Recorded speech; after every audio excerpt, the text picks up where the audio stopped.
பன்னீர் வச்சு ஒரு பனியாரம் கணக்காக செய்ய போகிறோம். பன்னீர் காயெல்லாம் போட்டு பனியாரம் செய்ய போகிறோம். அதுக்கு வந்து நம்ம ஒரு பன்னீர் வாங்கி வச்சு அதை வந்து இப்போ நம்ம திருவுறோம். இந்த இடத்துல இருக்க மாதிரி நம்ம பன்னீரை வந்து இந்த மாதிரி பூ மாதிரி திருவி வச்சுருக்கோம். இது வந்து உருளைக்கிழங்கு நல்லா திருவி வச்சுருக்கோம். திருவி தண்ணிக்குள்ளே போட்டு நல்லா புளிஞ்சு எடுத்து வச்சுருக்கோம். இது வந்து கேரட்டு தொலியை சீவிட்டு இந்த மாதிரி சீவி வச்சுருக்கோம். இது வந்து வெங்காயத்தை நான் பொடிசாக வெட்டி வச்சுருக்கோம். இன்னும் இதில் என்னென்ன கலக்கணுங்கிறத காட்டுறேன். திருவி வச்சுருக்கிற உருளைக்கிழங்காக போடுறோம். திருவி வச்சுருக்க கேரட்டையும் போடுறோம். அடுத்து பன்னீரை போடுறோம். பன்னீர் வந்து நல்லா திருவி வச்ச உடனே உருகிடுச்சு. இது வந்து வெங்காயம்.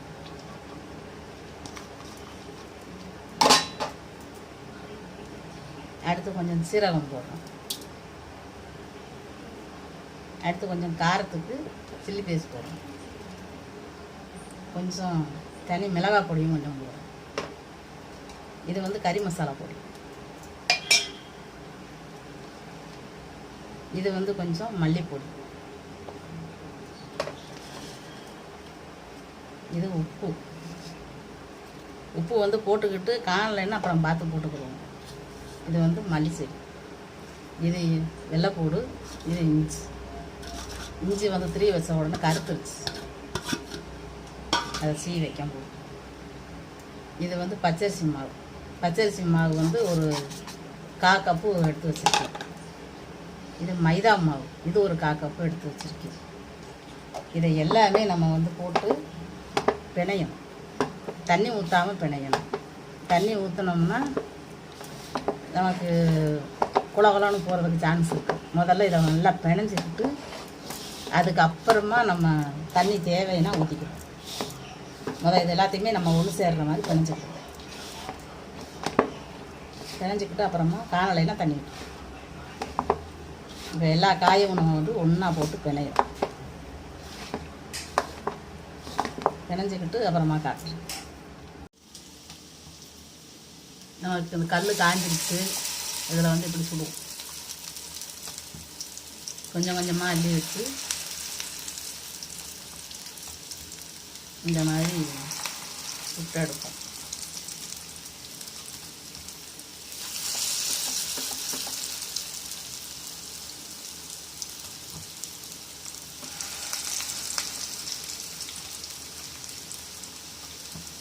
இதில் நம்ம பன்னீர் எல்லாம் போட்டிருக்கிறதுனால சாப்பிட்றதுக்கு நல்லாயிருக்கும். குழந்தைகளும் நல்லா சாப்பிடுங்க. பிள்ளைகளுக்கு வந்து தக்காளி சாஸ் வச்சு கொடுத்தோம்னா சாப்பிட்றதுக்கு சூப்பராக இருக்கும். ஏன்னா அதில் வந்து எல்லா காயுமே நம்ம போட்டிருக்கோம். அதனால் சாப்பிட்றதுக்கு ரொம்ப டேஸ்ட்டாக இருக்கும், நல்லாவும் இருக்கும். பனியார சட்டி வச்சுருக்கோம். அடுப்பில் பனியார சட்டி காஞ்சிருச்சு. கொஞ்சம் எண்ணெய் ஊற்றி வச்சுருக்கோம். அதில் வந்து நம்ம இப்படி கொஞ்சம் கொஞ்சமாக எடுத்து வைக்கிறோம்.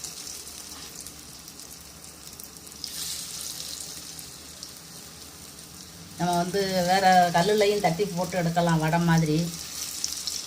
எதுக்கும் பனியார சட்டியில் நான் ஊற்றிக்கலாம் பார்க்குறேன். ஏன்னா இதுக்குலாம் நமக்கு ரொம்ப எண்ணெய் தேவைப்படாது.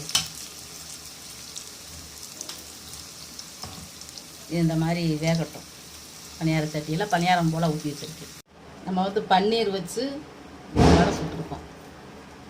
சூப்பராக இருக்குது. இதில் வந்து பன்னீர் திரிய போட்டிருக்கிறதுனால பன்னீரும் உள்ளே தான் இருக்குது. எல்லா மசாலாவும் இதில் சேர்ந்துருக்கும். இது வந்து பனியாரம் போல் வேறு சுட்டேன், குழி பனியாரம். இது வந்து குழி பனியாரம் சட்டியில் ஊற்றி வச்சுருக்கேன். அதனால் இது குழி பனியாரம் போல் இருக்குது.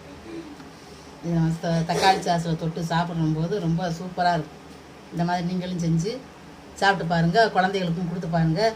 இது வந்து ரொம்ப ஒன்றும் செலவு கிடையாது. பன்னீர் போடணும்னா போடலாம், இல்லைன்னா சீஸ் கூட இருந்தால் போடலாம்.